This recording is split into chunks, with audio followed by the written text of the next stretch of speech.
Good morning. Good morning to you, one and all. How the devil are you doing this fine day? I thought the chat was about to do that thing that it does every once in a while and stall, but apparently it has not done that. I'm going to say good morning to Mark Whiting, to Andy Darvell, who says morning, everyone. Lifting is back in on the agenda today as the wind has subsided, only a day or two, and then back to wintry storms. I'm looking forward to the wintry storms already. Mick Norton is here as well. I know Mick caught the very end of the show yesterday, but he's here, present and correct for the main part this morning. Good morning to you, Mick. Jim Turner is here as well. Morning, Jim. I know Dan Cullen was here I think he was here fairly early doors. There he was. At 9:48, he was saying good morning. Chris Ford said, just came across construction sport. There's a bloke with glasses talking. Sounds and looks very familiar. That will be me. Yeah, later today, 12 o'clock. I think it drops. 12 o'clock on the Construction Sport podcast. I will be there. 2 hours. I I can only apologise. Yeah, 2 hours. We actually talked for longer, but by the time they'd taken out some of my swearing and my fits of giggles, we ended up just under 2 hours. Um, it's broad. I will say it's broad. I went to talk primarily construction sport is obviously a charity involved in the whole mental health issue within the construction industry. That was why I went to see them. But as it transpired, we ended up talking about electric machines, gender imbalance, you name it. We covered it. What I would suggest is if you've got a long drive coming up, save it save it and savor it, I would say, because it's long. It's very. I have to say the setup that they've got an office down in Malden in Essex. Not particularly big, but they've set up a proper studio there with some pucker microphones, pucker cameras as well.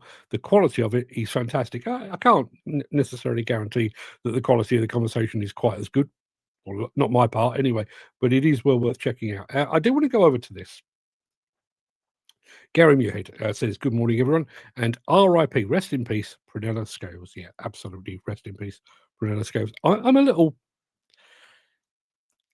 Listen, these two incidents are a long while apart, like 45 years apart. But hear me out.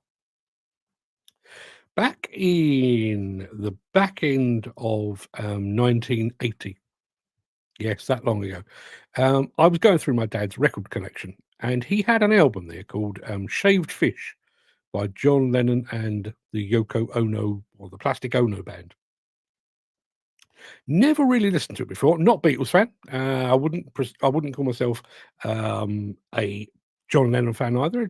But there's a record. I'll give it a listen, and I have to say, quite got into it. Quite got into it.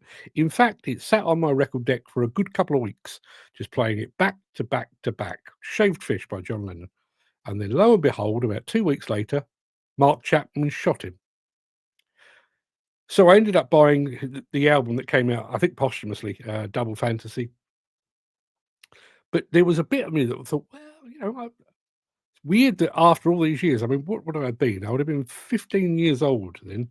After all these years, that album had been sat around. I discovered it just in time for him to be killed. Now, as I say, these incidents are a long way apart, and this one is even more of a disconnect. But you may recall last week I went with my family to see the stage adaptation of Fawlty Towers. Now, Prunella Scales, obviously famous as Sybil Fawlty, she wasn't in it. She wasn't there. But then, lo and behold, I go to see a thing that bore her name once.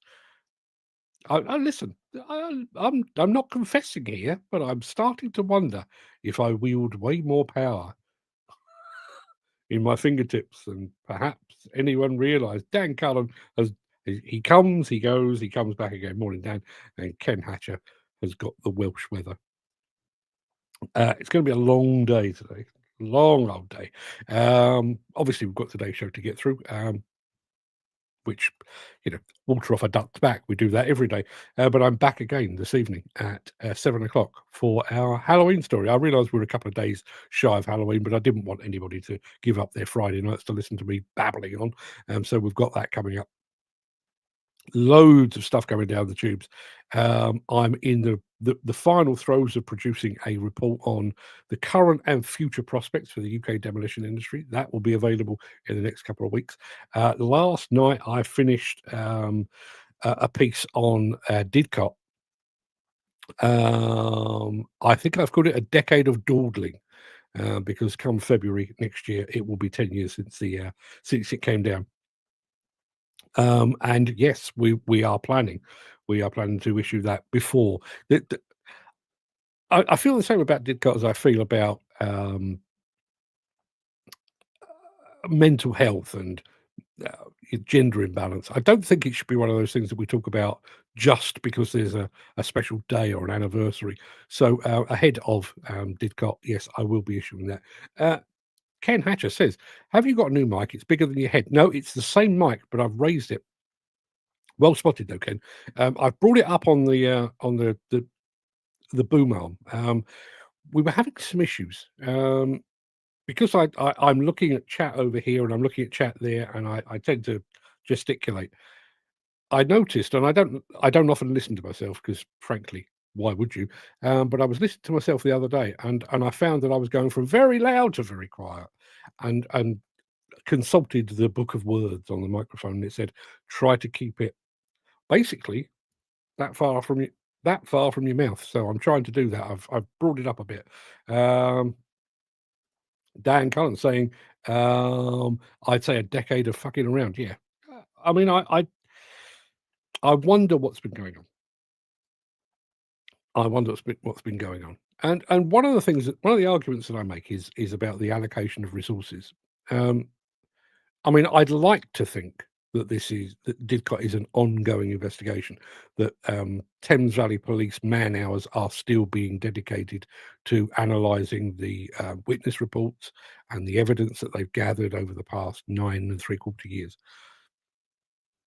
I fully understand that. I really do fully understand that. But would they have not been better, rather than putting 1 or 2 people on it for 10 years, would they not have been better putting 20 people on it for 18 months? You know, just blitz it, get it done, get it dusted. And one of the things well, the 2 things I'm calling for. I do think we should be at the point now where we should be able to issue interim findings in the aftermath of an incident or accident, particularly one of that magnitude, without prejudicing any ongoing police investigation and without prejudicing any resulting court case. That's my first goal. My other one is I really think we are at the point now where we should be, we should have done it a long while ago, but we should be putting a cap on the length of time for an investigation. If the Americans can do it in 18 months, why can't we? That's what I'm saying. Andy Dalvell says the basis for Limp Bizkit, Sam Rivers, died last week. I didn't hear that. I've listened to that band since the 90s. Was lucky to see them at Wembley this year. Absolutely brilliant night. Yeah, it was. It was quite weird, wasn't it, with Limp Bizkit? I realise you're a lot younger than me, and I must admit when they first popped along, Fred and Wes and the lads, I was looking at it thinking, but when you go back and listen to them again, it's like, actually, not bad, not bad at all.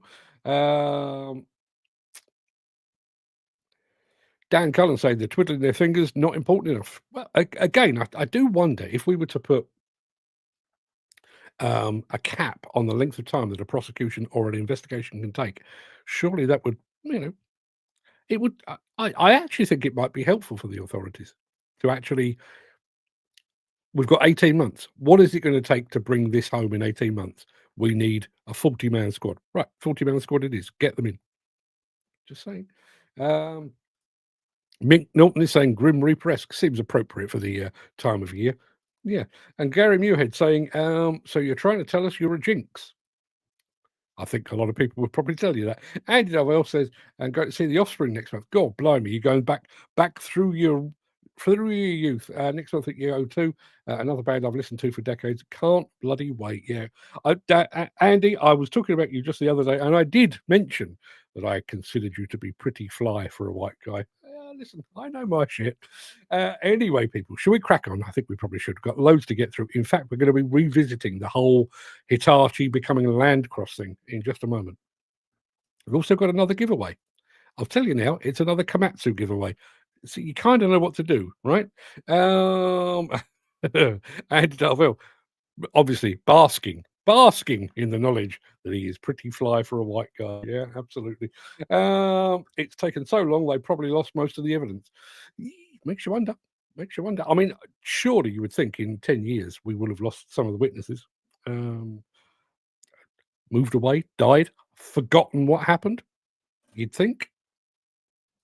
Ken Hatter has already got his bidding for today's Jim Turner. Saw the offspring at Leeds Festival and Guns N' Roses. You know, if I could wind back, listen, I like anyone, if I could wind back the clock, would I go back and shoot Hitler? Yeah, willingly. I wouldn't have a problem with that. Would I go and have a quiet word in JFK's ear roll before he went through Dallas? Was it Dallas? I think it was Dallas. Yes, I'd probably do that. But given the choice, I'd go back to one of those dingy nightclubs in LA where Guns N' Roses were playing, fully formed, but just before they made it. You know, me and about 200 other people, hot, sweaty, air stinking of weed. Me and Guns N' Roses. Love to have done that. I'm wondering how many hands the evidence for Didcot has been through and how many of the original people are still on the case. We may never know. I mean, as you will know, I mean, I've written to several Home Secretaries. I've done Freedom of Information Act requests and stuff, and it's got us nowhere. So maybe one day. Listen, for the families and all those involved, I hope and pray that they do something by the 10th anniversary, but I won't hold my breath. Anyway, it is that time. So let me roll the intro and get the show on the road. Where did I put the intro? I put it there.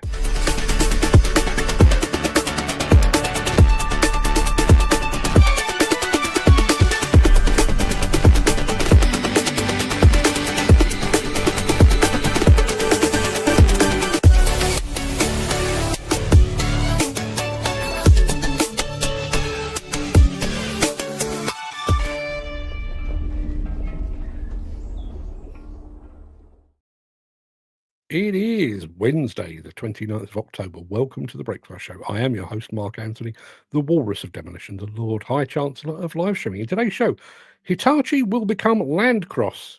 We're going to find out why. We're heading back to Kentucky and entering the rock zone. We're managing a dispersed equipment fleet using Caterpillar technology and the Hydreamer DT6. Designed for tight spaces. That's what we're going to be doing throughout the show. So hope you can join us and stick around for that. However, before we get to that, there is the small matter of today's giveaway. By the way, we do have a Mark's morning monologue today. It's called When Power Matters. If you're here at the end of the show, you'll hear it. Yes, giveaway. So we've given away a lot of hats. We've given away a lot of Komatsu hats recently, actually, but got a different one today. Got one of those with the Contracts badge on the side. There you are. Very smart. Bit warmer on the noggin. However, there's more. There is not one, but two Komatsu pens, and there is a Komatsu keyring in the shape of a rigid dump truck. All of that is up for grabs. This is how you're going to enter. There you are. It says on the screen. For your chance to win the Komatsu hat, plus the pens, plus the keyring, all you need to do is type the word Komatsu, Komatsu, into the chat to begin with a shout. Dan Cullen. Oh, me, he says. That won't win it for you. You need to type Komatsu. We've already had some entries, but let me go to this one. T-minus 1 minute.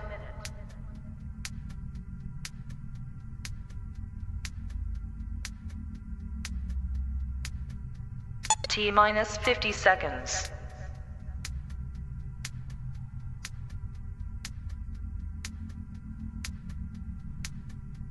T-minus 40 seconds.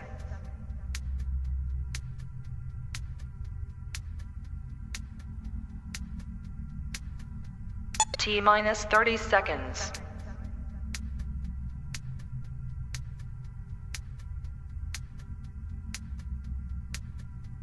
T-minus 20 seconds.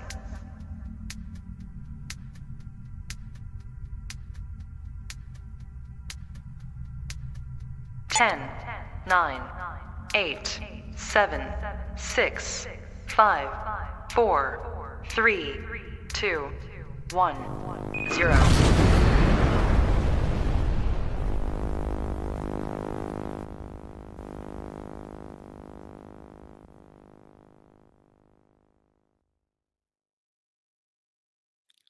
Six entries, a 1 in 6 chance.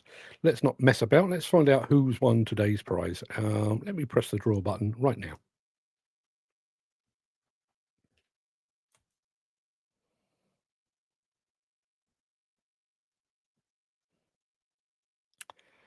Andy Darvell. Andy Darvell has won the Komatsu hat. Funny enough, I actually got to the post office yesterday and sent him another prize. Should have hung on, really, shouldn't I? But there you are. Congratulations, Mr. Darv. Well done indeed. You are today's winner. Congratulations to you, sir. Let's have a look. What we got here? Dan Cunt saying, often wonder why people never use the high. What?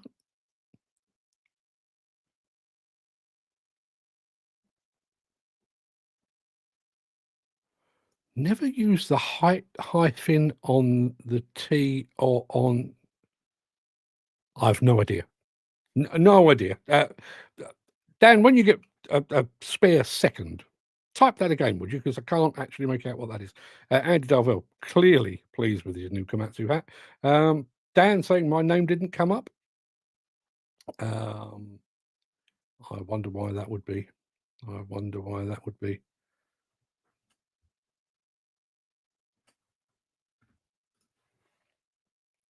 Because you didn't write it properly, mate. That's why. As you can see, you've got KOMAT hyphen. No, not hyphen. You have a little quote mark in there. So the system didn't register it. I can only apologise. And you did it twice. Are you using like a foreign keyboard or something? Makes me wonder.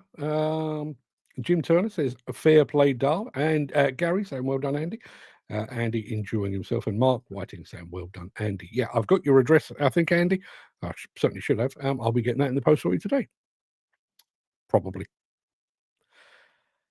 I'm going to fill my time today, basically, because I'm going to be here for hours. The wonder was that's the way Komatsu spelled.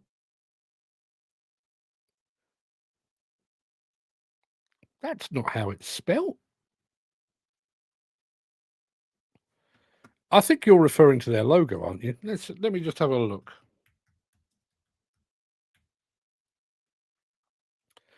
Yeah, that's not a quote mark. I don't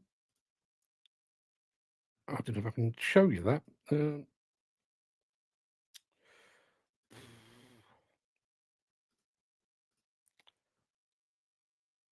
You see that? It's basically the bit of the T popped up for a stylistic thing. That's not how it's spelt.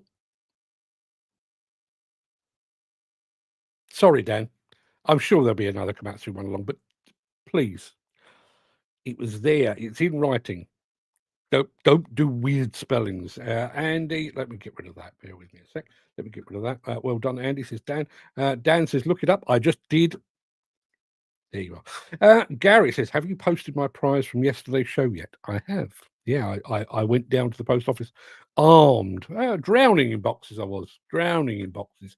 The postman once again greeted me by name. And once again, I had to call him sir because I didn't know what his name was. Right, let's take that away and let's crack on with the show. I do need to tidy my screen up just a touch. Let me get rid of that. Let me go back to here. And yes, it is going to be a bit more of a discussion, a bit more explanation on this whole Hitachi becoming Landcross thing immediately after this.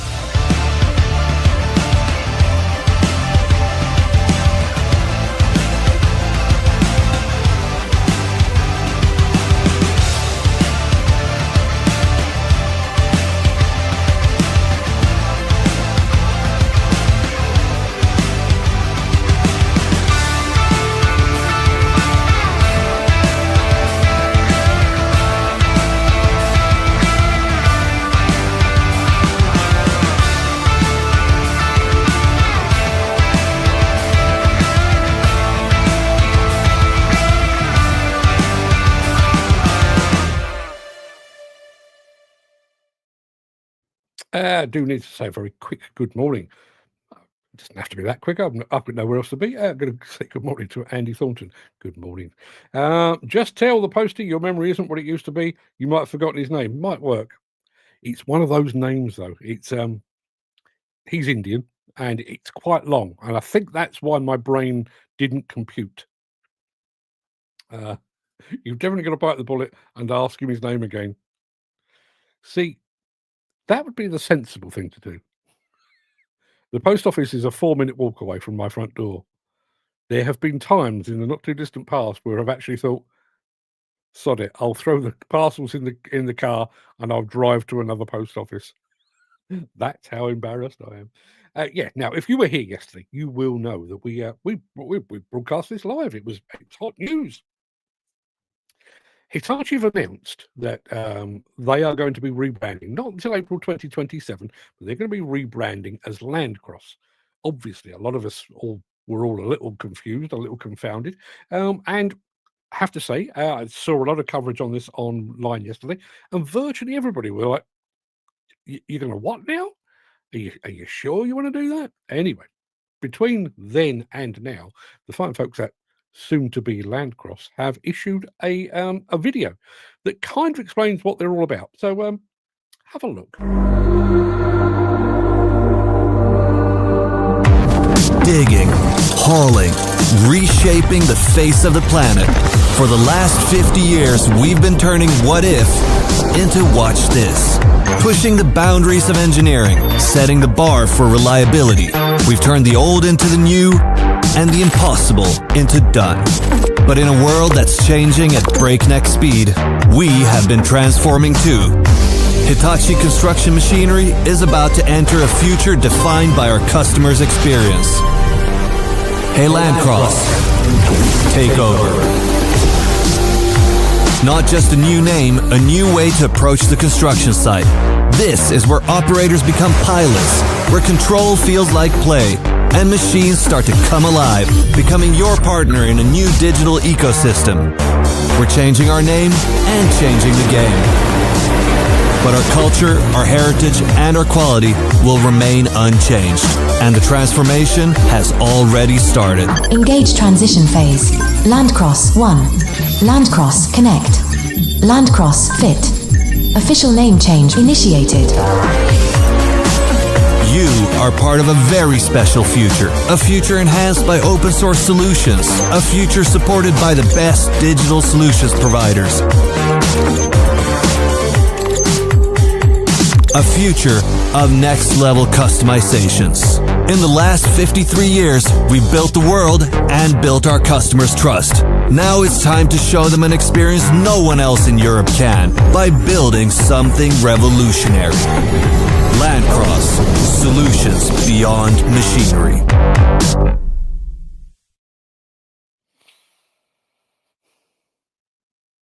I'm still not entirely convinced. And I realise that's a video. I do realise that's a video. But I do wonder if the fine folks at Hitachi soon-to-be Landcross have genuinely taken a huge step backwards and gone, okay, where is the market going? And they've decided that the future is going to be so markedly different that they need to completely reconfigure their business, then listen, fair play to them. I think that's a fantastic idea. Have they done that? I mean, I know they didn't give any details away, but this notion of open source interactivity and stuff like that. I mean, I'm excited by that. Obviously, the Landcross one, which we saw at Bauma, very exciting as a concept. Will it ever come to fruition? I still don't know. I don't know. Andy Darvell says, I mean, if the machines look like that, sweet, but it's still mental in my mind. Precisely my thought. Jim Turner says the big change will frighten more people off than it'll attract. Possibly. Just run both ranges in parallel. I have to say, that would be my my feeling. Some companies' names are their reputation, so why would you want to change it? I mean, I could understand it. You know, if Hitachi was a bit of an also ran in the equipment business, you know, if maybe they'd launched a range of machines that have been absolute shit, and they were looking to draw a line between that and the future, I can understand it. But to my mind, Hitachi is one of the industry's big hitters. It's one of the big names. You would count them. Caterpillar, Komatsu, Liebherr, Volvo, Hitachi, all in the same league. And I can't, as I said yesterday, I cannot imagine a scenario in which somebody wakes up one day and says, we're going to change the name of Caterpillar. There'd be a global outcry, I'm sure. What do we got here? Andy Sultan says there's always a disconnect between what the salesman told you and what actually turned up. Ain't that the truth? Seen that a few times.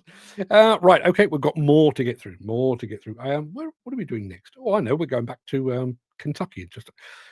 The people that organise Utility Expo actually put a post up on Instagram, and earlier this morning, and they said, in our minds, we're still at the Utility Expo. Got to be honest, in my mind, I'm kind of there too. Back after this. If you are enjoying this episode, please consider supporting the show. You can leave us a tip at buymeacoffee.com/demolition news. I've seen it in the movies, but I've never actually met a man called Chip before. Chip. But I met a Chip while I was in America. And this is a Chip, do you think? I'm Chip Kogelman. I'm the Director of Sales of Rockzone Americas. Our flagship product is the Rockwheel drum cutter. The Rockwheel is an alternative to hydraulic hammers, primarily used in trenching, foundation applications. There's mining and quarry applications. Anywhere you need kind of rapid and precise rock removal, a rock grinder is a great alternative to a hydraulic hammer.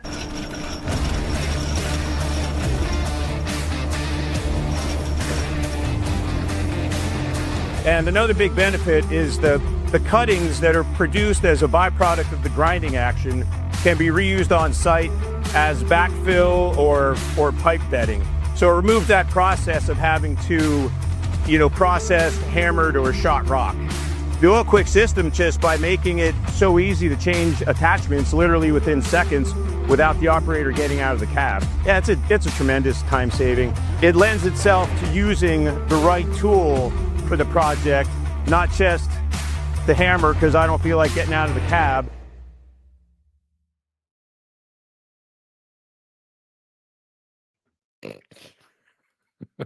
Dan, well done.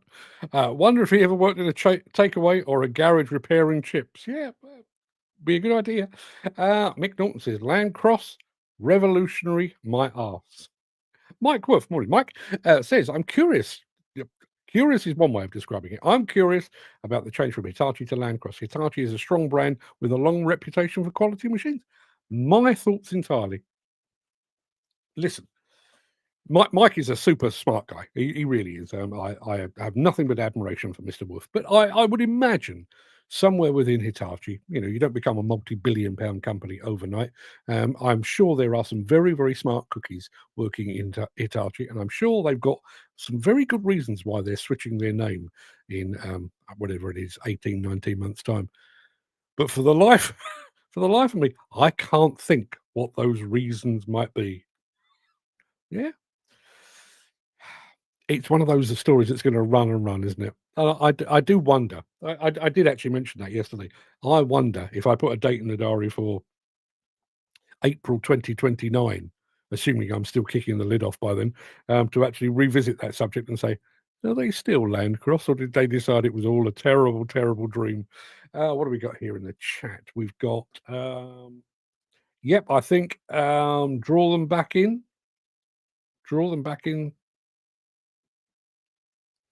Not sure. Okay, so yes, let's crack on, shall we? We're talking about managing fleets of equipment that are all over the place in just a moment. With Caterpillar. Since the finance bill came into effect in April, the construction industry has seen a surge of fuel thefts. The rising cost of living has placed an additional risk of theft by employees and contractors, as well as opportunistic thieves. By using diesel dye and placing warnings of its use, you are sending a clear message that this is your fuel.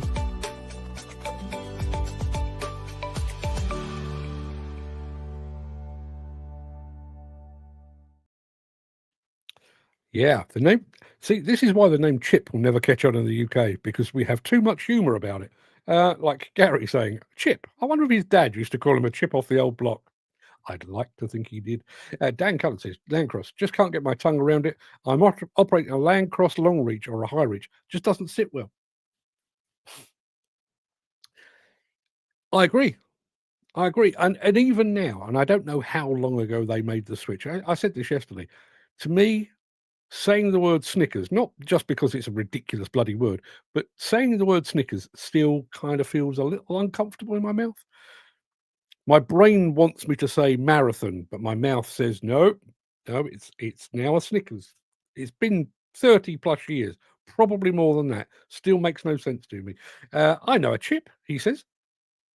He's from Eastern Europe and drinks down my local. Even better, he's a chippy. Chip the chippy. I have a theory about that. There's a van that drives around where the bit of the world. I'm in Stoneleigh in Epsom, and there's a van that drives around here. I don't know where the guy's based, but there is a guy that drives around the van, and the side of the van says Mr. Lamb, the butcher. Did Mr. Lamb, when he was about 14, did he go into a careers evening and say, or the teacher said, oh, right, what are you going to do? I'm not really sure. What's your name? Lamb. Ah, have I got a role for you? Is that the same with Chip the Chippy? Did he say, my name's Chip? Well, there is only one possible career for you then, sunshine. Well, there are two. You could either fry potatoes or you could go and chop wood up. Either way. Gary says, I wonder how this will affect the resale value of used Hitachi equipment. I don't suppose a name change will affect it too much. I think, and again, I think that's what that partially explains why they've pushed out the actual name change, whatever it is, April 2027. So well over 18 months' time. Is basically, I would imagine, to allow the dealers around the world to get rid of their existing stock. Because if you had the opportunity of having a brand new Landcross machine or an old school Hitachi machine, even though they're exactly the same thing under the hood, would you? It's a bit like, why would you buy an iPhone 16 the week before an iPhone 17 came out? That's kind of where I'm headed with that.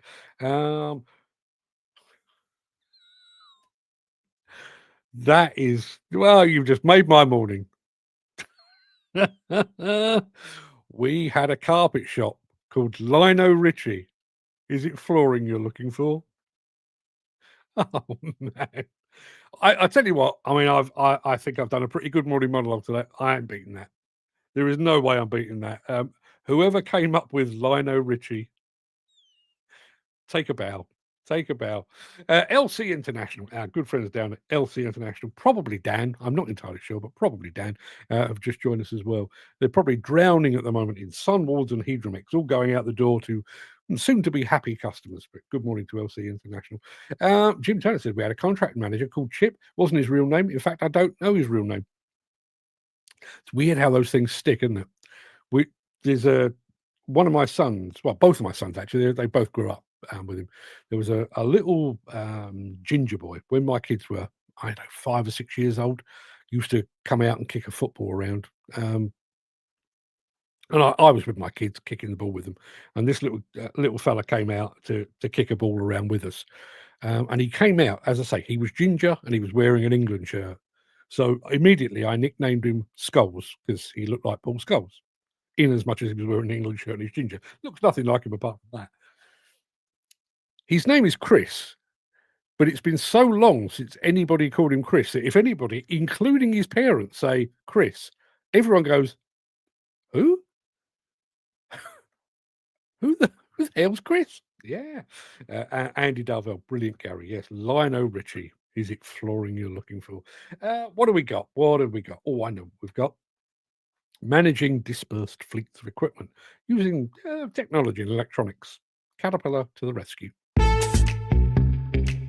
Let's say your company has multiple sites, and things are a lot more complicated as a result. Each operation has its own approach to fleet management, and overseeing multiple service providers from all over the region has become a capital draining complication you just don't need. So, you reach out to your local CAT dealer, who's on the job right away, along with CAT Job Site Solutions.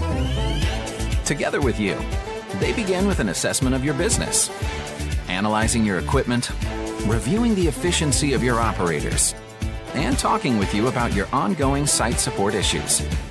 Then they will come back with a custom solution for your operation, in which they will provide full, and I mean full, management of your entire fleet. So what do you get out of it? Start with a 10% reduction in your fleet size, reduced fuel costs, and fewer expenses for equipment rentals, plus higher machine availability with fewer unplanned outages, and improved production. Now, your operations are a step closer to optimization. Your operators and equipment are performing better than ever, and you can focus again on your business, while CAT Job Site Solutions handles the rest.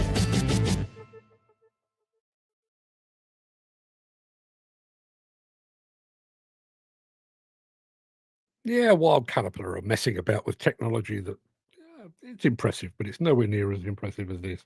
Andy Thornton. Lionel's very proud of his carpets. That's why he's dancing on the ceiling. And Gary Muirhead, brilliant, Mr. Thornton. Yeah, I don't know how we ended up here, but that's where we ended up. Well done, everyone. You've made my morning, and it's going to be a long day. So if you can keep that up until about 8 o'clock tonight, I'd be very grateful. We've got one more film to show you. It's High Dreamer in Tight Spaces after this.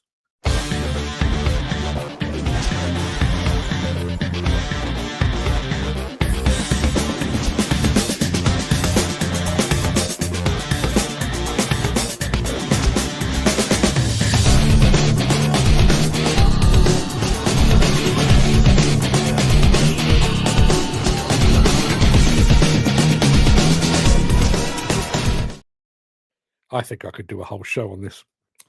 Dan Cullen says there used to be a laundry called Lord of the Rinse. Lord of the Rinse. I've just thought of two. So there used to be a fish and chip shop not a million miles away from us called The Codfather, and even the logo was in the style of The Godfather. But years ago, when I was on Contract Journal, if ever there was a funny to write, I used to get the gig.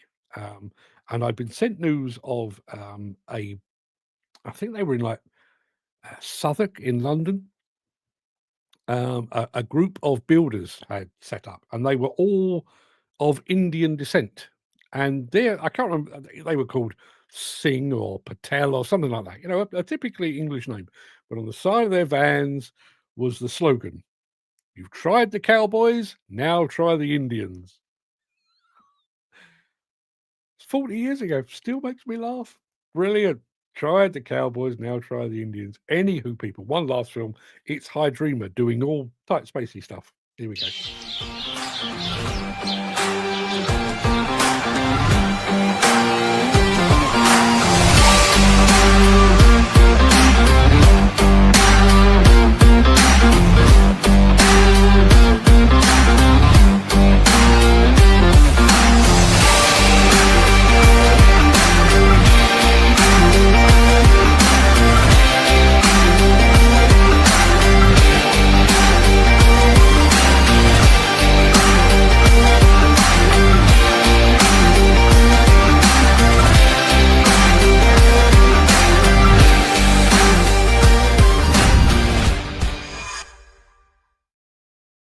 I'm sorry.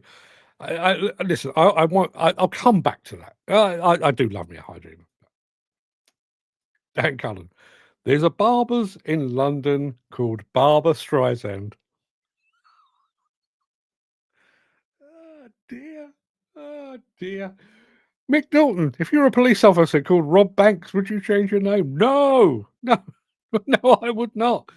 Jim Turner says there's a laundry ironing firm at Giltbrook near. It's called Iron Maidens, and their sign is the style of the band's name. Always makes me smile when I drive past. It's a work of genius. Iron Maidens, brilliant. But Barbara Streisand, we could listen. What? Maybe in the run up to Christmas, I'll just sit here and we'll just talk bollocks like that, because that is top work. That is Barbara Streisand. I wonder if she knows. I wonder when she takes to the stage at where does she take the stage? Madison Square Garden. And there's a bit of a smile playing around her lips because somewhere in London there is a shop called Barbara Streisand. Gary Muirhead, what about the pet shop? Pussies and Bitches? Did they really do that? Did they? That's bold. Demo Dahl says, when I was at Bertram Newton in 2001, they had a cat articulated dumper like that High Dreamer. Was a great little 20-ton truck. Yes, going back to the High Dreamer before I completely lose my train of thought. Barbara Streisand. The first time I ever actually saw a High Dreamer in the wild was in London. You know, there's obviously we've got the Thames. I'm sure, even if you've never been to London, I'm sure you're all familiar with the existence of the Thames, the mighty Thames. But on its way down to the sea, the Thames kind of goes off occasionally, goes off at tangents and becomes these little, is the word tributary? Anyway, it becomes little like offshoots and streams and stuff. And sometimes those little offshoots get silted up. I went to a place, and it was round about sort of, I want to say Camden way. It's a long while ago, but it was kind of that way. And they were desilting a bit of this stream stroke river. And it was, if I'd have stood in the stream like that, I could have touched both banks. It was that narrow. And they managed to get a High Dreamer in there, a little mini excavator High Dreamer hauling away the crap. Absolutely top notch. A sandwich shop called Rolls Choice. Rolls Choice. Yeah. You've got to go a long way to beat Lionel Richie and Barbara Streisand, though. I'm going to do a dig. I may make this even a regular spot because, frankly, that's amused me greatly. Anyway, people, that's about it for the main part of the Smalley show. It's not it for the day.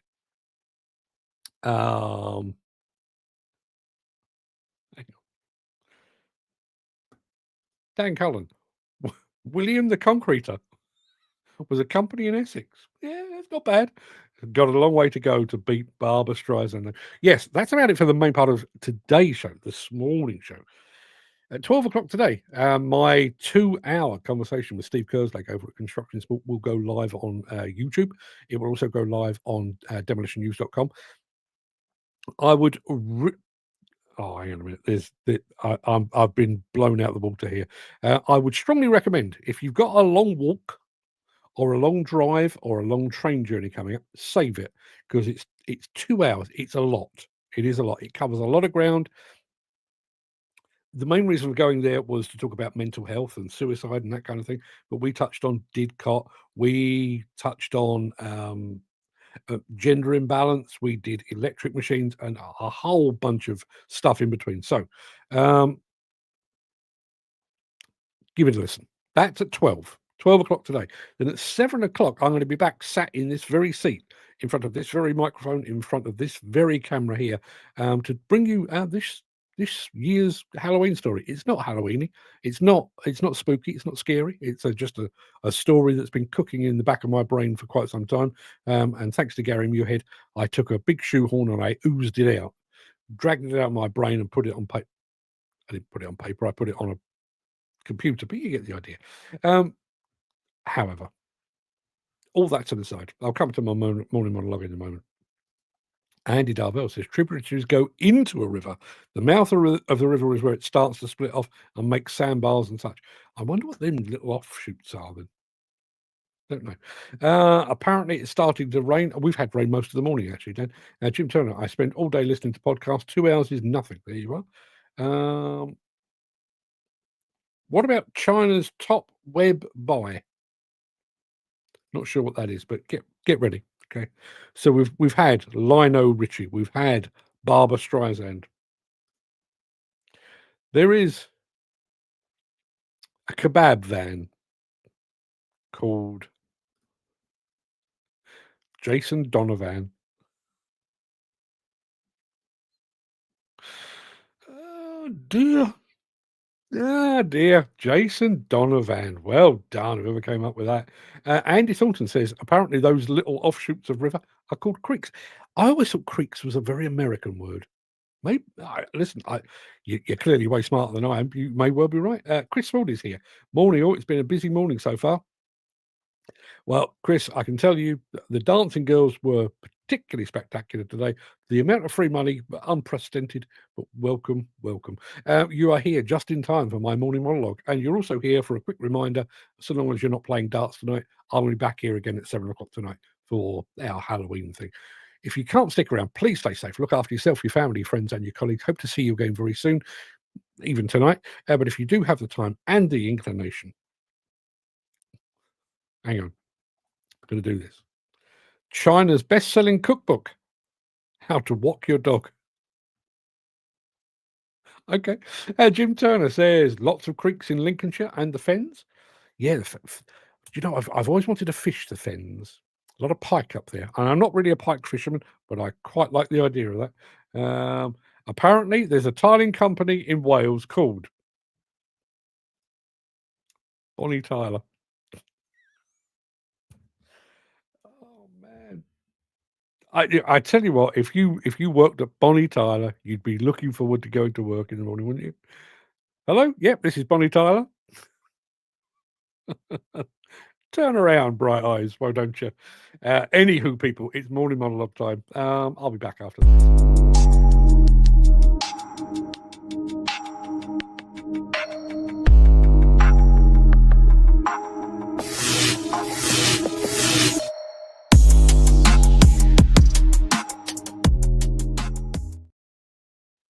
Many years ago, I went night fishing with a friend of mine. In truth, on those trips, the actual fishing was kind of incidental. The main reason for going was to sit and chat uninterrupted for hours on end. And the second reason was the bacon sandwiches cooked in the open air the following morning. If we actually caught some fish, well, that was the icing on the cake. Back then, my fishing gear was in a constant state of readiness. Aside from bait, my rods, reels, line, hooks were ready to go at a moment's notice. My tent had already been neatly packed away the last time I'd used it, and a quick check proved that the tent pegs were in the bag as well. I also gave the gas canister from my camping stove a quick shake and heard the familiar sound of contents. I should have listened a bit more closely. All night we spoke, munching on biscuits before grabbing a few hours' sleep on the bank. When we woke, our first thought was those bacon sandwiches. I dug out the stove and the gas canister while my mate got the food from the cool box together with the old frying pan we always used. I lit the stove, waited for the pan to heat, and then heard the gas sputter out. What I thought was a full or at least a partially full canister was, in fact, almost entirely empty. Our breakfast ultimately consisted of some bread, eaten in silence, as my friend debated throwing me into the lake. It's not the only time I've been caught out by a lack of power. Like many people these days, I tend to use an electronic boarding card whenever I'm flying. They work well, and I like to think I'm doing just a small part in preventing deforestation by going digital. However, I once did a full day's work in Sweden before returning to the airport, only to find that my phone had actually run out of charge. Thankfully, while I contemplated being trapped in Sweden for all eternity, not the worst outcome, a very nice lady pointed me towards the public charging station where I could grab sufficient juice to get me through passport control. Now, admittedly, neither of these were a genuine emergency situation, although I'm pretty sure my hungry fishing partner would contest that. But what would happen if you ran out of fuel on a demolition or construction site in an emergency situation? Or more specifically, what would happen if you ran out of electricity during a demolition or construction emergency? Now, I realise I'm talking in what ifs here. I'm deliberately choosing to consider the worst case scenario, but it's worthy of consideration. So let's take a couple of examples. Imagine there's an electric excavator that's been digging a trench, a deep trench for a pipeline or something similar. It's the end of the day and the gauge says the machine is now running. It's the end of the day and the gauge says the machine is now running on the electric equivalent of fumes. Suddenly, there's a collapse that buries a man who had been standing perhaps a bit too close to the edge of the excavation. I did say this was a worst case scenario. The inclination, obviously, is to quickly excavate close to where the man was swallowed up. But you're out of juice. What do? You can't wait an hour for the machine to charge itself. One of your One of your colleagues is potentially dying here. Your only real choice is to dig by hand, which will be painfully slow and potentially deadly. Let's take a slightly less extreme example. You're operating an electric demolition machine and it's getting close to lunchtime. Time for you to take on some fuel of your own while your machine gets a much needed mid-shift top up of its own. But you spot a piece of the building looking unstable. It could fall at any moment. Its fall could cause a wider uncontrolled collapse. Just needs a few quick bites with a pulverizer to make it safe. But you're out of power. Let's get even more mundane. What if your electric machine runs out of juice by the site entrance, just as some materials are about to be delivered, or just as some waste is about to leave? Now, admittedly, any of these scenarios could just as easily play out on a diesel fuel machine. In addition, electric machines have highly advanced power management systems that constantly notify the operator of true power levels. And if an operator has run his or her machine power reserves so low that it might actually struggle to get itself back to the charging station, then I guess you'd have to question the common sense of the operator. My point, I guess, is about preparedness. It's about how easily we can take power for granted. We assume it'll always be there when we need it, whether that's for our breakfast, our boarding pass, or a life-saving dig. The industry is changing fast. We're moving from diesel to electric, from fossil to renewable, from fuel tanks to charging cables. We're rewriting the very definition of power on site. But for all the progress, and it is progress, we'd be wise not to lose sight of the fact that every new system introduces new vulnerabilities. A misplaced cable, a tripped fuse, a charging station that's out of order or too far from where the action's happening. They're all small things, but small things have a nasty habit of becoming big problems when the pressure's on. And the irony here, of course, is electric machines are sold partly on their reliability. Fewer moving parts, less maintenance, cleaner operation. And all of that is true. But reliability isn't just about the machines. It's about the infrastructure that supports them, the cables, the batteries, the software updates, and the human habits that go with them. And those human habits don't always keep up with technology. We get comfortable. We assume that because something usually works, it always will, until the day that it doesn't.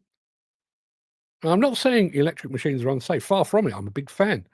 In most cases, they're safer, quieter, cleaner, and better suited to the urban environments where most of our industry now operates.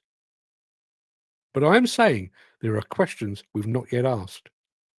We've talked endlessly about charging times, battery life, and battery disposal. We've spoken to operators who worry that whisper quiet machines could become a hazard because co-workers can't hear them coming. But I've yet to hear anyone ask, what happens when you really desperately need power and you've got none? Maybe it's time we did ask. There you are. There's my morning monologue done and dusted. Let me just going to collapse a screen that you can't see, but it's getting in the way of my Instagram feed, and I need to keep an eye on that for some reason. Good morning. Chris Ford says, you know my routine too well. Yes, I know how your Wednesdays play out. There's an aircon company in London called Stiff Nipples. Is there? So, listen, I wonder. That to me sounds like the name of a cocktail. Do you remember when cocktails all had rude names? Sex on the beach, slippery nipple, and all that? Anybody? No, just me. There's a shop in Leeds called Donna Summer.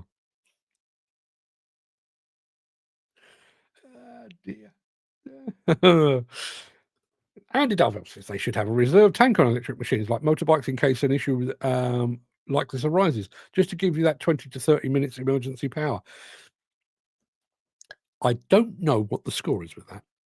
Now, again, as much as I said with Hitachi, there are some very, very smart people making these electric machines, and the power management, I mean, even to the point where it's there, it's on your phone, it's on the display, possibly a heads-up display as well. So you are constantly reminded of exactly how much reserve power you have. But you also know how a working day works. I'm thinking specifically here about demolition, but I'm sure it's exactly the same. If you're on a construction site, you look at your watch and you think, well, it's 4:20. Going to be finishing up in about 10 minutes. I'll just do this little bit. What's my power like? I'm down to 5%. Oh, that'll be enough. And you do a little bit and you do a little bit and you look down and I'm out of power. I'm out of fuel. I'm out of diesel. I'm out of hydrogen, whatever it might be. What happens then? And I remember when I was up at JCB, and at the time, it struck me as the most banal reason to be concerned about electric machines. As an industry, we have always taken the fuel to the machine.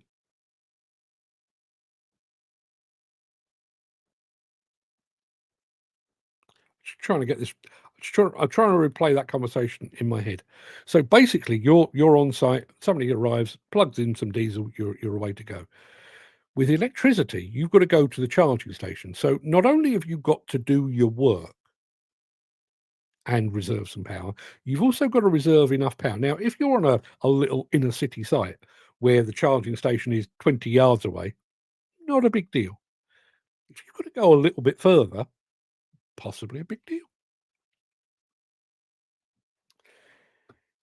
Another point, and Gary, I'm glad you said this because that occurred to me while I was actually telling that story. I wonder if these new electric machines are like electric cars. When they run out, they just stop suddenly, or do they put themselves into safe mode and lower the bucket? I wonder. Just to pick up on where Gary has left off there, one of the reasons that our smart motorway program in the UK has fallen foul, basically, is because the whole notion of smart motorways was that they would have no hard shoulder. The entire expanse of the motorway would be used for driving. There'd be nowhere to pull over a car. The problem with electric cars is when they run out of power, they just stop. And they're going to need to be lifted out of the bloody way because they weigh a ton. You're not pushing them or anything like that. You've got a major problem. What happens with an electric machine? Let's say you're working on a big site. Maybe thinking back to something like Teesworks, you've got an electric machine, and maybe the charging area is hundreds of yards away, and you've actually got to go all the way to that on possibly virtually no power. Mick Norton says, yeah, he's confirming there is an air conditioning shop called Stiff Nipples. Very impressed with that. And he thought it said it's fascinating to look at the ergonomics of the human interface with tools, but many times human psychology falls short in the design of day-to-day equipment. There's a whole new learning curve to be had. We've talked about it in terms of maintaining electric equipment. If an electric machine, if a diesel machine goes wrong, chances are there's somebody on site with a bag of spanners and a sledgehammer and he can get it going. You won't have that with an electric machine. So you've got that whole new skill set to learn. But what about something as fundamental as this? As it stands at the moment, an operator, any of you guys that are operating, any of you guys will go to work, you'll check your fuel gauge in the morning, probably, even though you've got diesel coming, you've got diesel up the wazoo in a Bowser just down the road. So you can go to work, fire up your machine, crack on, and not really worry about it. With an electric machine, and I've seen it with friends who have got electric cars, you end up basically focusing a lot of your time and your brain power on that. I need to do this, I need to do another 100 miles to get to my hotel for the night. I've got my gauge says I can do 120 miles, but I'm not sure what the charging facilities are like near the hotel. So whereas in a diesel or a petrol car, I've got 130 miles of gas, I've only got 100 miles to go, I'll finish the journey. And I'll worry about where I'm going to get my juice from when I get there. When you're electric, you don't. You end up going off, right, okay, an hour on charge, maybe 2, get yourself up fully juiced up so you can go to your hotel. What happens in that scenario? We're going to have a whole new breed of operators who, they're going to be well equipped. They're going to have lots of tools and, apps and various other bits and pieces that will keep them fully informed of the current power level within their machine and everything else, how much more work they can do, how many more hours they can work and everything else. But going back to the demolition scenario, and I'm aiming this primarily, I mean, I think we're a long way away from having an electric high-ridge excavator. And if we did, the chances are it may well be tethered. But just hear me out. Andy Dovell, I'm aiming this at you primarily because you do the high-ridge thing. Imagine, you've been tackling a building and you've lopped off some bits. I'm making it sound much more simplistic than it really is. You've lopped off some bits, but there is a bit that's looking a bit sketchy. Now, with a diesel machine, you just think, oh, I've got another 10 minutes. I'll bring that down. Make sure it doesn't do anything silly overnight. Make sure it doesn't fall in high winds or what. You'd make it safe. What if you get to the end of the day and you're out of juice, or you're almost out of juice, and you think, best put it on charge? You've then got that decision to make. Do I make safe? Do I get on charge? Do I do both? Can I do both? Can I do that and still get back to the charging station? Jim Turner says these machines could easily have a small diesel engine on to generate the power and limp them back to the charger. That doesn't feel like the way we're moving. It could. I mean, it's not hard, is it? But as far as I mean, I've not seen that happening yet. Jim Turner says, I better still make some hybrid battery diesel machines. That way they'd make the industry change over far smoother and more natural for manufacturers, buyers, dealers and maintenance crews. It doesn't feel like that, does it? It does feel like we've very much bought into the either or. It's black or it's white. It doesn't feel like there's a huge amount of grey. And I do wonder about that from a legislative and governmental position. We've got, and it's not just our government, this is governments around the world, possibly with the exception of America, where somebody has put a line in the sand and said, by 2050, there will be no more diesel. And there doesn't seem to have been any conversation about, ramping one down and ramping another in, possibly going a bit hybrid, possibly, it just seems to be stop, start. That seems to be the way the conversation's going. You have to stop at a certain point in the day. Don't always work a high reach till the end of the day, as you have to leave the building safe. So you have to make a plan coming towards the end of I'm sure that's the day. Yeah.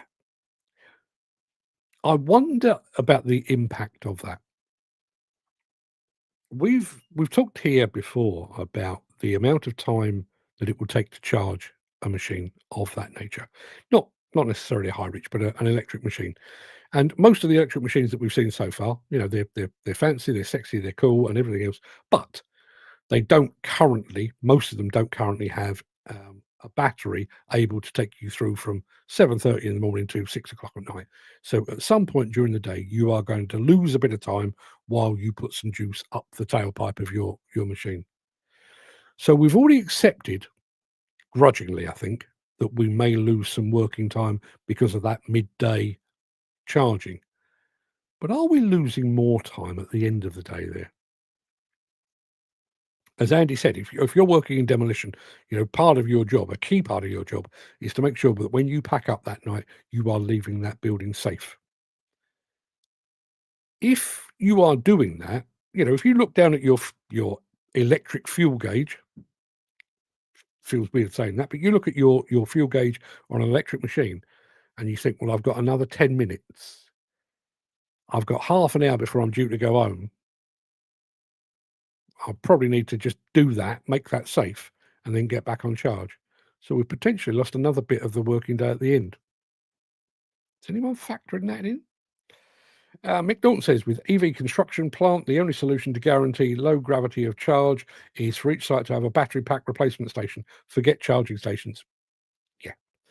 Yeah. I mean, certainly solutions like the Z-Grip that we've featured here a couple of times, to my mind, makes perfect sense. It still has its issues. Because you still need to take time to lift a battery out, lift another battery in and restart. You're still going to lose time. But Andy says, You just have to do the same with electric, just with the added thought you'll be out of power soon and definitely can't do any more work. Yeah. So I'm bearing in mind, these batteries will deteriorate over time. If you get to 4 o'clock in the afternoon, let's say you get to 3 o'clock in the afternoon, and you think, well, I've got a bit more to do, but I'm really low on juice. Is that it? Do you just go and put it on charge and sack off work for 2 hours? What happens to your wages? Do you still get paid for your 8:30 to 5 or your 7:30 to 5? If you've actually parked your machine up at 3, what happens then? I don't think anyone has bought into it, more like forced in. Progress happens because it's better. Forced change isn't progress. I wouldn't argue with that. Mick Norton says, should read longevity. I'm not entirely sure what that relates to.